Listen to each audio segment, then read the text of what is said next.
오늘의 말씀은 에베소서 1장 3에서 7절의 말씀입니다. 찾으셨으면 함께 합독하겠습니다. 읽겠습니다. 찬송하리로다. 하나님 곧 우리 주 예수 그리스도의 아버지께서 그리스도 안에서 하늘에 속한 모든 신령한 복을 우리에게 주시되 곧 창세전에 그리스도 안에서 우리를 택하사 우리의 사랑 안에서 그 앞에 거룩하고 흠이 없게 하시려고 그 기쁘신 뜻대로 우리를 예정하사 예수 그리스도로 말미암아 자기의 아들들이 되게 하셨으니 이는 그가 사랑하시는 자 안에서 우리에게 거저 주시는 바 그의 은혜의 영광을 찬송하게 하려는 것이라. 우리는 그리스도 안에서 그의 은혜의 풍성함을 따라 그의 피로 말미암아 속량 곧 제사함을 받았느니라. 아멘. 안녕하십니까? 오늘 이렇게 또 예배에서 또 같이 뵙고 또 함께 예배를 드리게 되어서 감사합니다.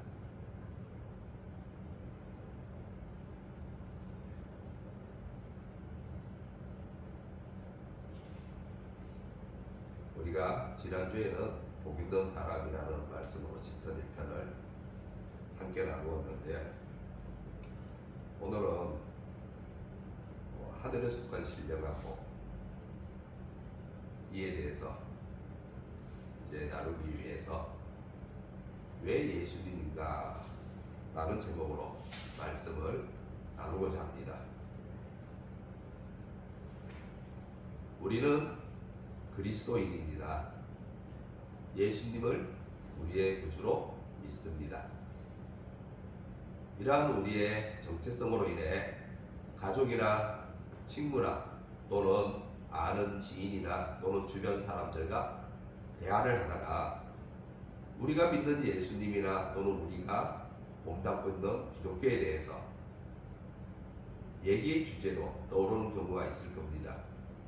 특히 그러한 대화 중에 너는 교회를 왜 다녀? 왜 예수를 믿는 거야?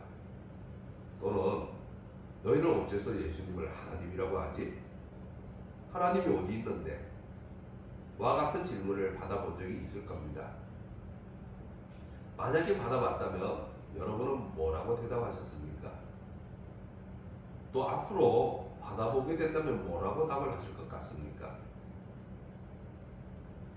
믿지 않는 사람들이 이러한 질문을 한다는 것은 여러 의도가 있겠죠. 우리를 비판하기 위해서 은근히 돌려서 말하는 경우도 있을 것이고 또 그렇지 않고 또 순수한 마음에 묻는 경우도 있을 겁니다. 그러한 중에서 정말 우리를 통해 궁금증이 있어서 예수님을 또는 우리가 믿는 기독교를 알고 싶은 마음에서 묻는 사람도 있겠죠. 그래서 이러한 질문을 바꿔보면 이 질문들 속에는 예수님을 믿는 것이 뭐가 좋아? 그리스도인이 된다는 것이 어떤 가치가 있어?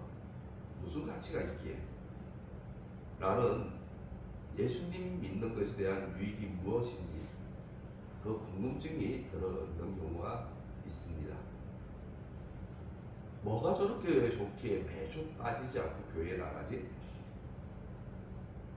우리의 교회를 향하는 모습을 보면서 궁금해할 수도 있다는 거죠. 이에 대해 여러분은 어떻게 답을 하렵니까? 예수님을 믿는다는 것이 얼마나 좋은 것인지 어떻게 설명하고 어느 정도로 말할 수 있을 수 있을 것 같습니까? 내가 그리스도인이라는 사실에 대해 어느 정도의 자부심을 가지고 답변할 수 있겠습니까? 아마도 대부분의 성도님들은 이에 대해 답변을 어려워할지도 모릅니다. 우리 마음 가운데 있는 이 믿음을 내가 왜 예수님을 믿는지 그것에 대한 것을 다 말로 표현하는 데는 어려움을 겪을 수가 있다는 거죠. 마음에 있는 것을 말로 하려니까 갑자기 하려니까 막연해집니다. 그럼에도 여러분은 일반적으로 한 가지는 답변을 할 겁니다. 예수님을 믿으면 천국 가. 이 대답은 분명하게 말할 수 있죠. 여러분은 이에 대한 확신을 가지고 있을 겁니다. 이렇게 여러분이 말할 수 있는 것, 여러분이 그렇게 이렇게 대답할 수 있는 것은 여러분에게 하나님께서 그리스도 안에서 성도됨에 대한 특권과 지위가 주어졌다는 말입니다. 이것이 우리에게 주어진 복이죠. 3절 하반절에서 말하는 하늘에 속한 모든 신령한 복이 우리에게 주어졌습니다. 이 복을 우리는 즐거워할 수 있어야 하고 귀하게 여길 수 있어야 합니다. 우리에게 주어진 이 복이 얼마나 소중한 건지를 알아야 이 복으로 인해 우리는 예수님을 믿는 유익에 대해 그리스도인이 된다는 가치에 대해 자부심이 우리 마음속에 자리하게 됩니다.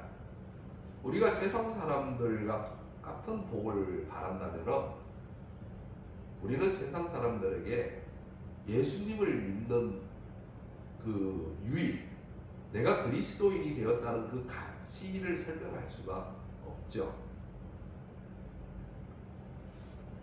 그래서 3절을 보시면 찬송하리로다 라고 이제 3절을 시작하죠. 성도는 하나님을 찬송하게 됩니다. 그리스도인에 대한 자부심 있는 성도는 찬송하게 되는 거죠. 아니, 찬송할 수밖에 없습니다. 우리에게 영광이 주어졌기 때문에 우리가 성도가 되게 하기 위해서 하나님께서 자신을 알게 하신 것인데, 이 하나님께서 자신을 알게 하신 것이 뭐가 그렇게 대단하냐고 반문할 수 있겠지만, 성도가 아닌 누구에게, 어떤 존재에게 하나님을 알게 하는 복이 주어지겠습니까? 하나님을 알게 한다는 이 복은 굉장히 그 안에 많은 그 의미를 포함하고 있습니다. 단순히 누구를 알았다, 그것이 중요한 것이 아니죠. 예를 들어서 우리가 대인관계에 있어서도 그냥 나와 비슷한 수준이나 또는 나보다 못한 사람을 알았다면 그거는 시시한 거죠. 그러나 예를 들어서 내가 대통령을 알았다, 아니면 연예인, 유명한 연예인 누구를 알았다, 이러면 의미가 달라지죠. 그 알았다는 자체로. 그래서 하나님이 그 어떤 사람을 찾아가서 그 사람에게 자신을 알리시는 사건은 굉장한 복입니다. 이에 대해서 우리가 천사와 같은 존재라고 할 수 있는 거죠. 천사들이 하나님 앞에 서서 날마다 모시면서 날마다 하나님을 알고 하나님을 경험하기 때문에 그들은 찬송하고 있습니다. 그리고 또 외치는데, 찬송할지어다 여호와의 영광이 그의 처소로부터 나오는도다. 이렇게 성도인 우리에게도 권유를 하고 있습니다. 이 천사들의 권유를 받아갖고 바울이 지금 3절에서 찬송하리로다 라고 우리에게 말씀을 시작하는 겁니다. 바로 여호와의 영광이 그의 처소로부터 나와서 우리에게 주어졌기 때문에 하늘에 속한 모든 신령한 복이 우리에게 주어졌습니다. 하늘의 처소로부터 여호와의 영광이 나와서 성도인 우리에게 모든 신령한 복을 주신 거죠. 그래서 우리가 하나님을 믿게 되는 복을 받은 것이고 구원을 받게 되는 은혜를 누리게 되었습니다. 그래서 우리는 나는 천국 갈 수 있어 라고 우리에게 묻는 사람들에게 분명하게 또박또박 확신에 찬 목소리로 답변하게 되는 거죠. 이것이 우리에게 큰 복인 겁니다. 진정한 복인 겁니다. 우리는 이에 대해 즐거운 마음을 갖게 되고 또 답을 할 수 있게 되는 겁니다. 이에 대해 마태복음 13장 44절에서 46절을 다 같이 읽어보겠습니다. 신약 페이지로는 22페이지입니다. 마태복음 13장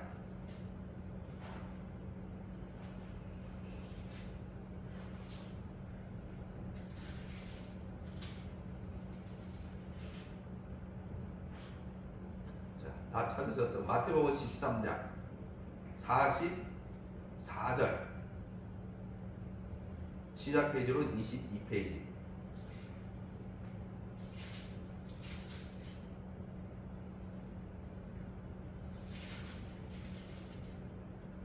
이 말씀은 주일학교에서도 많이 다루는 문제입니다. 다루는 말씀입니다. 예, 우리 다 같이 세 가지 비유예요. 예, 세 가지 비유입니다. 예. 자, 그러면 44, 45, 46절 두 가지 비유만 읽겠습니다. 오늘 읽겠습니다. 천국은 마치 밭에 감추인 보화와 같으니 사람이 이를 발견한 후 숨겨두고 기뻐하며 돌아가서 자기의 소유를 팔아 그 밭을 사느니라. 또 천국은 마치 좋은 진주를 구하는 장사와 같으니 극히 값진 진주 하나를 발견하면 가서 자기의 소유를 다 팔아 그 진주를 사느니라. 아멘. 정말 귀한 것을 발견했다면 자기의 모든 소유를 다 팔 수 있는 거죠. 그 귀한 것을 내 것으로 가지기 위해 말입니다. 마음이 너무나 즐겁습니다. 정말 귀한 것을 발견했다면 우리가 콧노래를 흥얼흥얼거리며 아마 돌아다닐 겁니다. 매우 귀한 것을 발견했기 때문에 너무나 즐겁죠. 내 소유를 다 판다는 것이 전혀 두렵지 않습니다. 내 집도 팔고 나의 모든 것을 다 판다는 것이 두렵지 않죠. 아깝지도 않아요. 왜? 내 소유를 다 판 것보다 그 보물이 더 값어치가 있으니까, 더 가치가 있으니까. 예. 그래서 다 줘서라도 갖고 싶은 거죠. 마음이 주저주저 하지를 않습니다. 그 귀한 것을 가지기 위해 수고하는 모든 시간들이 너무나 힘들어도 이 소망으로 인해서 도리어 콧노래가 나오며 즐거우며 인내할 수 있게 되는 겁니다. 소망이 있으니까. 이와 같이 우리에게 주어지는 이 하늘에 속한 신령한 복은 하나님이 우리에게 주시는 귀한 보물인 겁니다. 누가 우리에게 준 보물이라고요? 하나님이 우리에게 준 보물인데 이것은 신적인 복의 충만함이죠. 성령의 임재의 충만함. 성령님이 우리를 찾아오셨기 때문에 성령님이 우리에게 행한 사역의 결과로서 내가 믿게 되었을 때 그 성령님이 나를 찾아오셔서 나를 인도하시는 그 사역의 결과로서 내게 주어진 복이기 때문에 세상 사람들은 가질 수 있는 복이 아닙니다. 그들이 바라는 복과는 구별된 복인 거죠. 전혀 다른 복입니다. 돈 주고도 살 수 없는 복이죠. 하나님이 주어야만 받을 수 있는 복인 거죠. 하나님이 주지 않으면 아무도 받을 수 없습니다. 그러니 얼마나 귀한 복인데 우리가 이를 세상의 복보다 하찮게 여긴단 말입니까?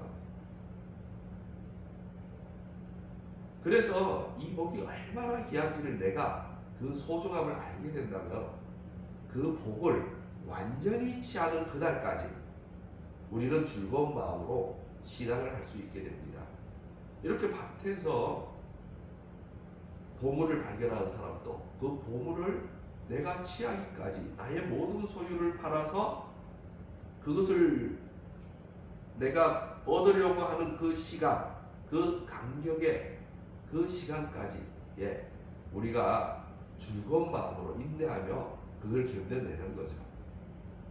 우리에게 종말 때 하나님이 주실 최종 복의 완성을 우리가 기다리며 우리가 그것을 즐거운 마음으로 인내하며 기다리는 건데, 우리는 하나님께서 그 주시겠다는 그 종말의 복을 기다리면서 자꾸 옆에서 유혹하는 세상의 복들 때문에 이게 좀 갈팡질팡하게 됩니다. 그리고 마음에 그 기쁨도 잃어가게 되죠. 우리에게 주어진 이 신령한 복이 얼마나 큰 것이고 얼마나 소중한 것이고 얼마나 가치가 있는지 이게 희미해지거나 알지를 못하면 우리의 신앙생활은 결국 신앙이 되지 못하고 종교 행위가 되고 말 뿐입니다. 형식적으로 하나님 앞에 나오는 행위죠. 우리의 마음에서부터 이 신령한 복을 하찮게 여기기 때문에 우리의 신앙은 즐겁지도 않고 뜨겁지도 않고, 그래서 예배에 나와도 기쁨이 없고 밋밋하죠. 신앙함에 대한 열의는 다 식어서 신앙 안에 소망이 없는 것은, 이 소망은 조금은 갖고 있죠. 첫 그 믿음이 있을 때 가졌던 그 소망이 있죠. 그러나 어느덧 시간이 흐르고 그 소망이 거의 다 지워져 가서 희미해져 있는 거죠. 그냥 열심히 종교 생활을 하기는 하는데 즐거움이 없다 보니 마음은 퍽퍽해지기도 하고 때로는 지겹다고 느끼기도 하고, 아니면 자신이 받은 물질적인 복으로, 세상의 복으로 기뻐하며 자랑하며 하늘에 속한 신령한 복을 대체하려고 하시는 성도님들도 있습니다. 그래서 마태복음 7장 이번엔 6절을 함께 읽어보겠습니다. 시작 페이지로는 10페이지에 있습니다. 마태복음 7장 6절.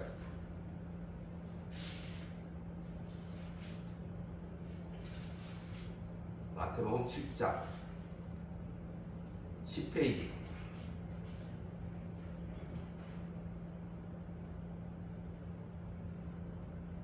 장 6절. 네, 다 같이 읽겠습니다.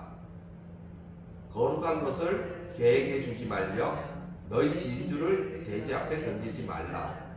그들이 그것을 발로 밟고 돌이켜 너희를 찢어 상하게 할까 염려하라. 네, 하늘에 속한 신령한 복을, 물질적인 복, 풍요의 복을 바라는 사람들에게는 줘도 아무 소용이 없습니다. 그 가치를 모르기 때문이죠. 또한 세상에서 조금이라도 낙을 맛볼 수 있을까 기웃기웃하는 사람들에게는 신령한 복이 가끔가다 식상함을 가져다 줄 때가 있습니다. 신앙이란 문자 그대로, 이 신앙이란 문자 그대로 믿고 우러러보는 것인데, 즉 하늘에 속한 신령한 복은 하나님께서 우리에게 주신 복이기 때문에 하나님이 주시는 그것을 온전히 믿고 그 복을 소망하고 있어야 어느 순간 나에게서 하나님의 은혜가 나타나며 하나님의 뜻이 내게서 이루어지는 것이 보이기 시작하는데, 이제 이 신령한 복을 기다리면서도 가끔은 세상의 복, 물질의 복에 기웃기웃하고, 그것이 뭐 많이는 않지만 근데 많은 것을 바라는 건 아닌데 라고 하면서 이제 우리 마음이 자꾸 드나들게 됩니다. 이래 되면은 이 신령한 복이 식상함으로 다가올 때가 있죠.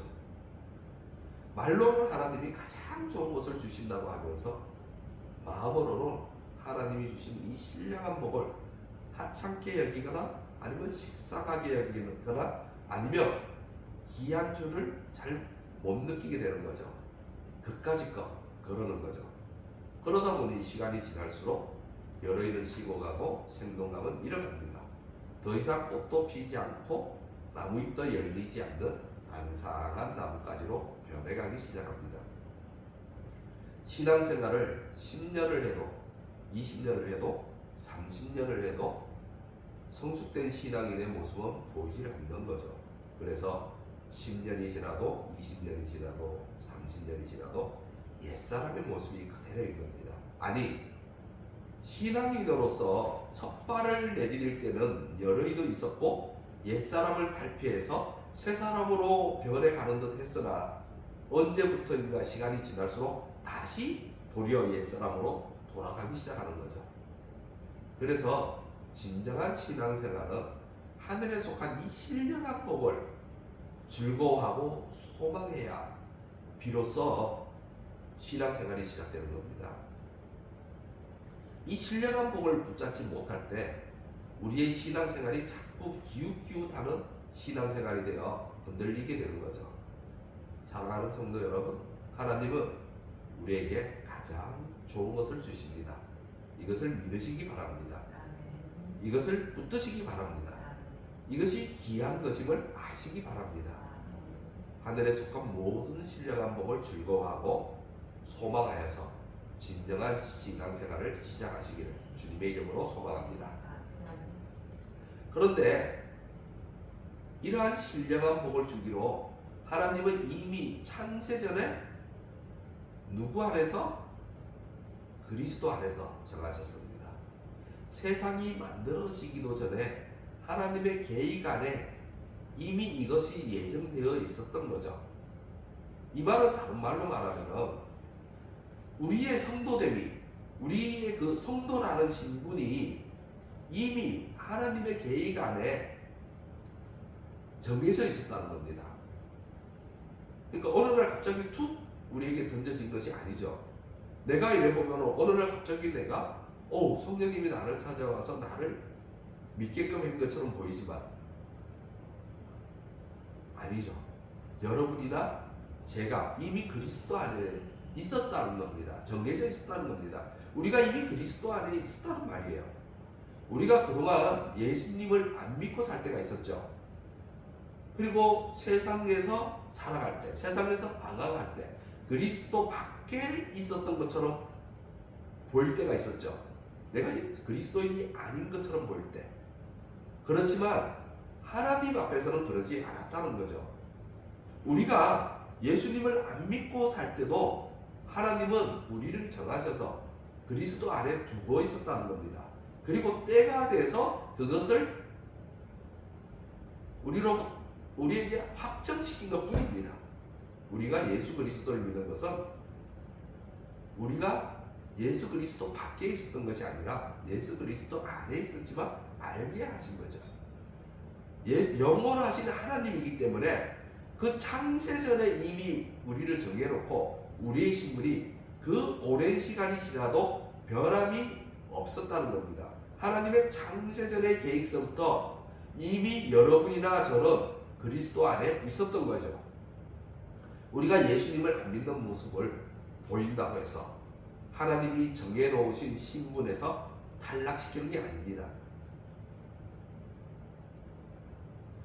도리어 하나님의 그 창세전 계획은 우리가 예수님을 안 믿는 모습으로 살아갔던 그 모습, 우리가 예수님을 안 믿고 살아갔던 그때를 과거로 만들어 놓습니다. 그걸 과거로 만들어 놓고 그리고 현재는 예수님을 믿는 신앙인이 되게 합니다.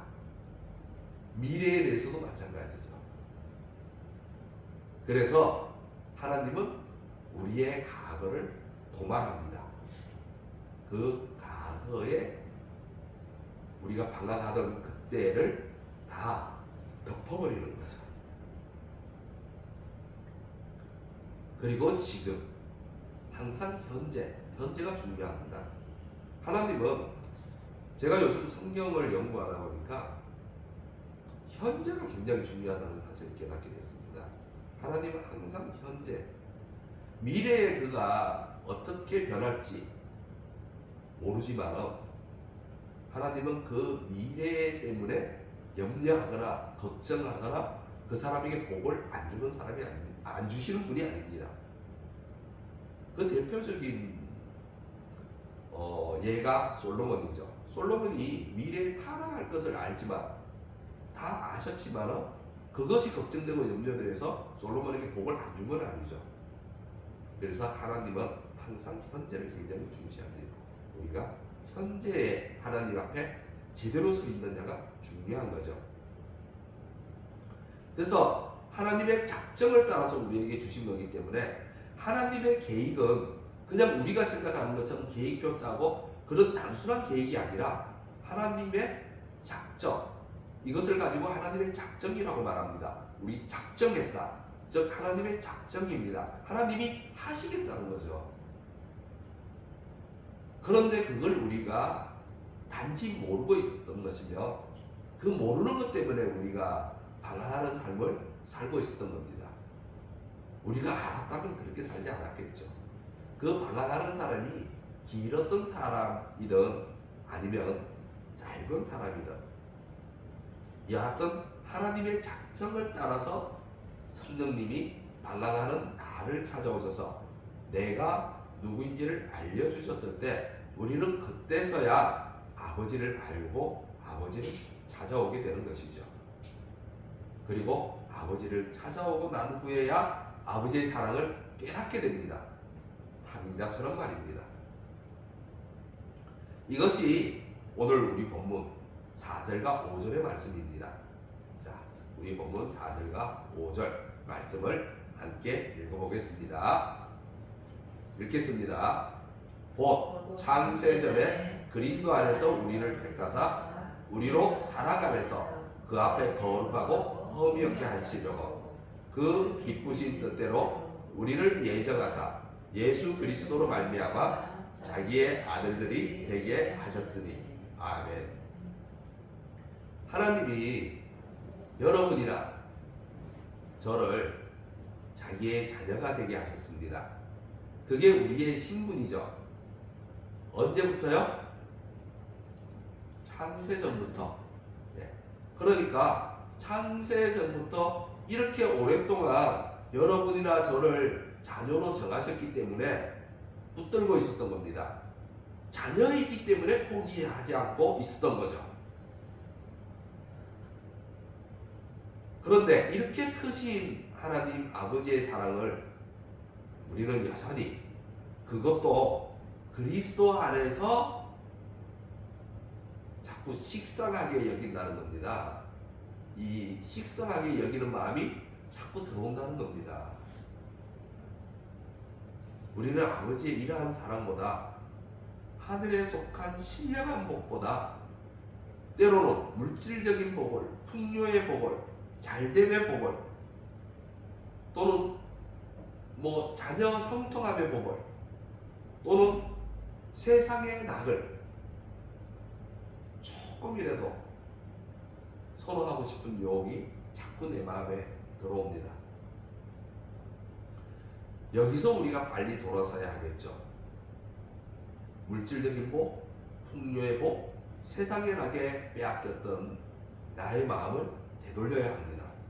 하나님은 우리가 물질적인 복, 풍요의 복, 세상의 낙이 아니라 4절 하반절에서 말씀하는 사랑 안에서 하나님 앞에서 거룩하고 완전해지기를 하나님은 기다리고 또 기다리고 계십니다. 사랑 안에서 말입니다. 사랑 안에서 거룩하고 흠이 없는 존재, 이를 위해서 그 오랜 시간을 참으시며 하나님의 지혜로 그리스도 안에서 우리를 자녀되게 하셨습니다.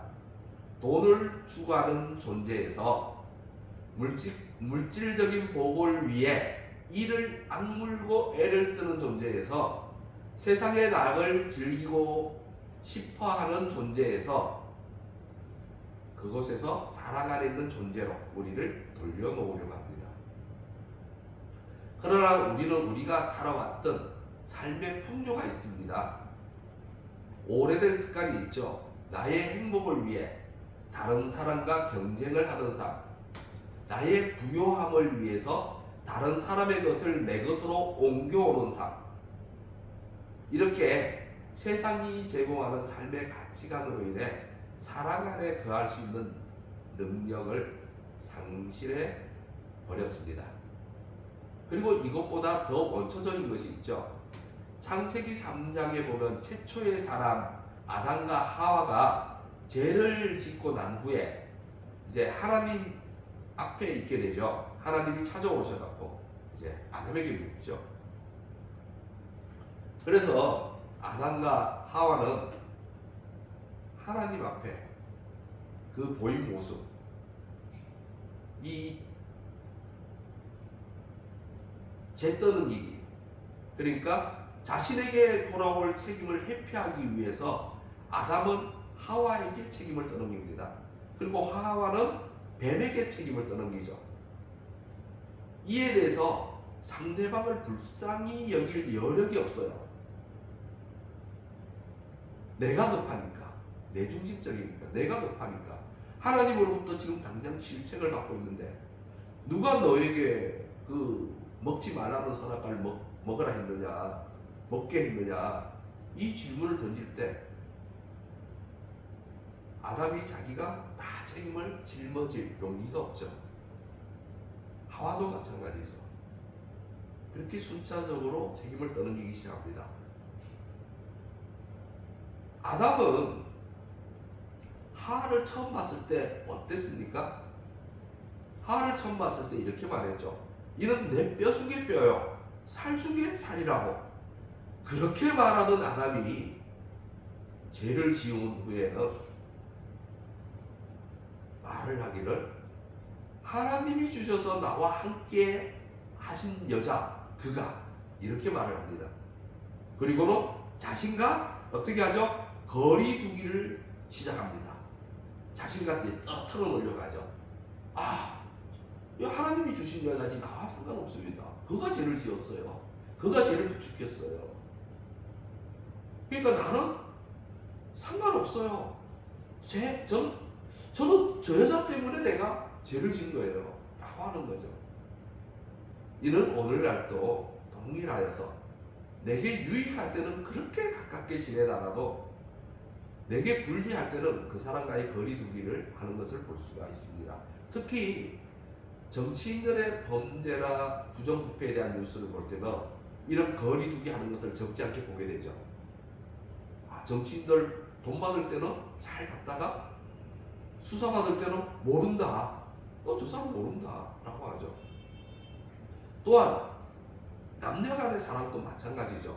처음 만났을 때는 그렇게 좋아하며 조금이라도 더 가까이 있으려 하고 조금의 틈이라도 허락하지 않을 것 같이 붙어있던 연인이 오래 사귀거나 부부가 되고 시간이 지나면 어느새 두 사람 사이에는 틈이 생겨나고 거리가 있게 됩니다. 거기에 더 나아가면 갈라지거나 이혼하거나 아니면 딴짓을 하게 되죠. 또 사람 사귀는 대인관계도 똑같습니다. 좋을 때는 그렇게 같이 다니고 몰려다니고 전화해서 만나자 하다가도 어떤 이유로 인해서 미운 마음이 들거나 또는 싫어지게 되거나 아니면 그 정도는 아니래도 갑자기 좋아하던 마음이 사라져 버렸습니다. 그러면 어떻게 되죠? 꺼리게 되고 귀찮아하고 거리를 두고 전화를 하면 바쁘다고 핑계를 대거나 또는 전화번호를 보고는 안 받기도 하는 거죠. 그게 우리의 모습인 거죠. 이렇게 죄를 지은 후에 인간에게 나타난 모습은 사랑이 거의 지어져 희미해졌습니다. 겨우 남은 사랑이라는 것은 사랑하는 자를 사랑하는 정도밖에 남지 않았죠. 내 자녀, 내 가족 그 정도 수준에서 그거밖에 남지 않았습니다. 물론 내 형제도 사랑하는 경우가 있지만 일반적으로 내 형제도 그렇게 사랑하지 않습니다. 내가 가장 사랑하는 존재는 정말 자녀만큼 사랑하는 사람은 없습니다. 그래서 이에 대해서 예수님은 그러한 우리를 향해 다음과 같이 책망하고 있습니다.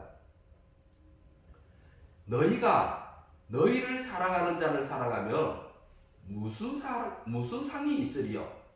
세리도 이와 같이 하느니라 라고 합니다.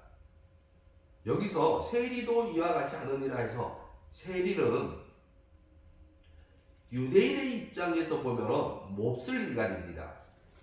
로마 정부에 딱 들러붙어 갖고 같은 동족 유대인을 착취하며 자신의 배만 불리는 비정한 인간이죠.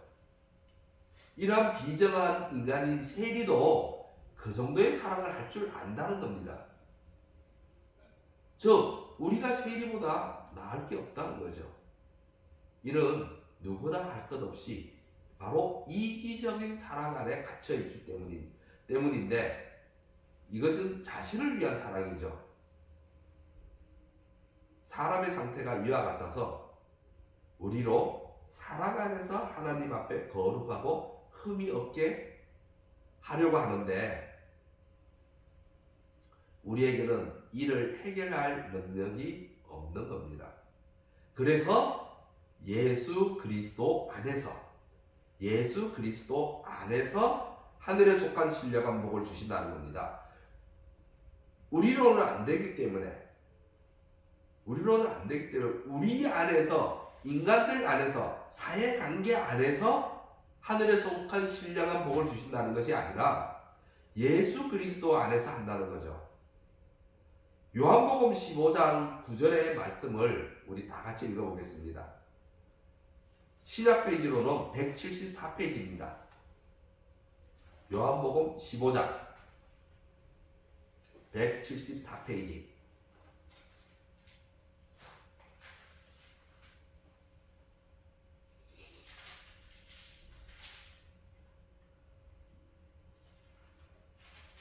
요한복음 15장 9절.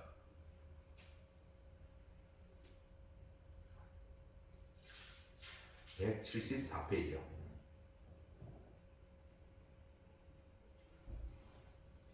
자, 찾으셨으면 우리 다 읽겠습니다. 아버지께서 나를 사랑하신 것 같이 나도 너희를 사랑하였으니 나의 사랑 안에 거하라. 아멘. 이제 우리의 이기적인 사랑 안에 거할 것이 아니라 나의 사랑 안에 거하라고 하는데, 이 사랑은 아버지께서 나를 사랑하신 것 같이 나도 너희를 사랑하였습니다 라고 하여 예수 그리스도 안에서 보이신 하나님의 사랑입니다. 그러니까 이게 무슨 말이냐면 우리는 하나님의 형상으로 지어졌죠. 그래서 하나님의 형상으로 지어진 우리는 하나님의 사랑을 보여야 합니다. 하나님을 드러내야죠. 하나님을 드러내야 하는데 우리는 하나님의 사랑을 받았습니다. 예수님이 하나님으로부터, 아버지로부터 사랑을 받은 것처럼 우리도 받았습니다. 동일하게 받았죠. 예수 그리스도도 받으셨지만 우리도 받았습니다. 그런데 우리는 그 받은 하나님의 사랑을 왜곡시켜서 비틀어버려서 자신을 중심으로 하는 이기적인 사랑을 보여주고 있는 겁니다. 하나님의 사랑을 제대로 보여주고 있지 않는 거죠. 그런데 예수님은 하나님의 사랑을 왜곡하지 않고 그대로 보여주시는 분입니다. 그래서 그리스도 안에서라고 하는 거죠. 인간들 안에서라고 할 수 없는 이유가 바로 여기 있습니다. 우리는 하나님의 사랑을 그대로 보여줄 수 있는 존재가 아닙니다. 이 하나님의 사랑을 다 일그러뜨려 버리죠. 일그러뜨려 버리고, 그래서 우리는 하나님의 사랑을 그대로 투영할 만한 능력이 없기 때문에 하나님의 사랑이 우리 안에서 다 왜곡되어 버리기 때문에, 그래서 하나님은 자신의 사랑을 왜곡하지 않고 그대로 보일 수 있는, 하나님의 사랑을 그대로 보일 수 있는 분이 누구입니까? 하나님의 사랑을 그대로 보일 수 있는 것, 바로 예수 그리스도입니다. 예수 그리스도를 통해 거저 은혜를 주시는 거죠. 만약 이렇게 부패하고 타락한 누군가를 통해서 하나님이 은혜를 그저 주시려고 하는데, 그럼 부패한 인간은 어떻게 합니까? 하나님은 그저 주라고 하는데 우리는 뭔가를 자꾸 받으려고 하죠. 예, 내 것도 아닌데 뭔가 받으려고 해요. 뭔가 은혜를 베풀면 하나님의 것을 가지고 은혜를 베풀고도 꼭 내 것이냐, 내가 가진 좀 뭔가 조금이라도 챙기려고 하죠. 그게 바로 엘리사의 사위 게하시가 했던 거지 않습니까? 나만 장군이 문둥병을 치료하러 왔을 때 엘리사는 어떻게 합니까? 그의 병을 저 요단강에 가서 7번 담그라 가면서 고쳐줍니다. 만나지도 않습니다. 그래서 나만 장군이 고침을 받고 나서 그 많은 보물을 가지고 온 보물을 드리려고 하죠. 근데 한 푼도 받지를 않습니다. 근데 게하시는 쫓아가죠. 받아옵니다. 그래서 엘리사가 게하시 보고 그죠? 그 거저 주신 은혜에 대해서 돈을 받았다고 지금 그것을 받을 때냐고 말하죠. 그 우리의 부패된 모습은 하나님의 사랑을 그대로 투영할 수 없기 때문에 그리스도 안에서 우리가 은혜를 받으라는 것이고 신앙생활을 하라는 겁니다. 이 말씀이 오늘 본문 6절 7절의 말씀입니다. 그러니까 6절 7절을 다 같이 읽겠습니다. 오늘의 본문 6절 7절 읽겠습니다. 이는 그가 살아가시는 자 안에서 우리에게 거저 주시는 바 그의 은혜의 영광을 찬송하게 하려는 것이라. 우리는 그리스도 안에서 그의 은혜의 풍성함을 따라 그의 피로 말미암아 속량 곧 제사함을 받았느니라. 아멘. 하나님의 뜻에 따라 예수 그리스도는 하나님의 사랑을 그대로 보이시는데 어떻게 보이십니까? 십자가에 매달리심으로 자신의 피로 우리를 속량하셨습니다. 우리에게 구원을 안겨주신 거죠. 이는 하나님의 사랑이 어떠한지를 우리에게 보여주는 사건이었습니다. 우리는 하나님의 사랑을 왜곡하기 때문에 하나님의 사랑이 어떠한지를 보여주지를 못합니다.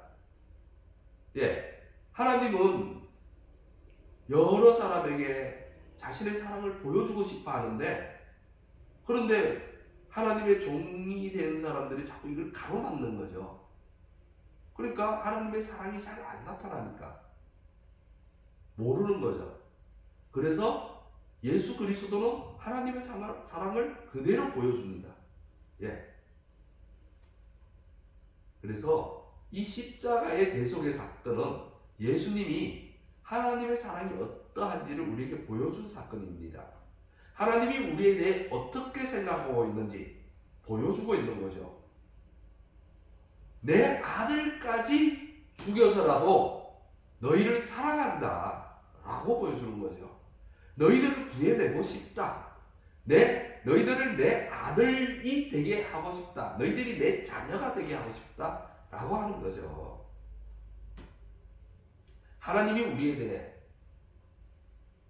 이렇게 생각하고 있습니다. 예수 그리스도를 통해 우리를 자녀 삼고자 했던 거죠. 자녀는 말 그대로 우리 안 믿는 사람들도 자녀에게는 가장 정말 있는 사랑을 다 주지 않습니까? 가장 큰 사랑을 주지 않습니까? 그러니까 하나님이 우리를 자녀 삼고자 했다는 것은 하나님의 모든 사랑을 다 주겠다는 뜻입니다. 그 은혜로 인해서, 그래서 그 은혜로 인해서 하나님의 이 위대한 영광이 우리 눈이 부시도록 빛나고 있는 거죠. 그래서 우리는 6절 하반절이 말씀하는 것처럼 하나님의 은혜의 영광을 찬송하는 존재가 되어갑니다. 여러분은 하나님의 자녀입니다. 하나님을 아버지로 두었습니다. 이것이 우리가 가지는 자랑이며 자부심입니다. 우리가 어떠하든 아무 상관이 없어요. 그리스도 안에서 이미 자녀됨에 대한 특권과 지위를 누리는 것에 대해서 신령한 복이 창세전에 여러분과 저에게 이미 주어졌던 거죠. 따라서 예수님을 믿는 유익에 대해, 그리스도인이 된다는 가치에 대해 여러분은 여러분에게 묻는 사람들에게 답을 할 수 있게 될 겁니다. 예수님은 하나님의 뜻을 그대로 전달하시니까 하나님의 사랑을 왜곡하지 않고 우리에게 그대로 보이시니까 그래서 우리가 하나님의 자녀가 되는 것이라고. 이를 위해 우리는 그리스도 안에서 하늘에 속한 신령한 복을 받았다고. 그래서 우리가 예수 그리스도를 믿는다고. 이제서 우리는 예수 그리스도를 믿는 이유를 우리가 답할 수 있게 됩니다. 기도하겠습니다.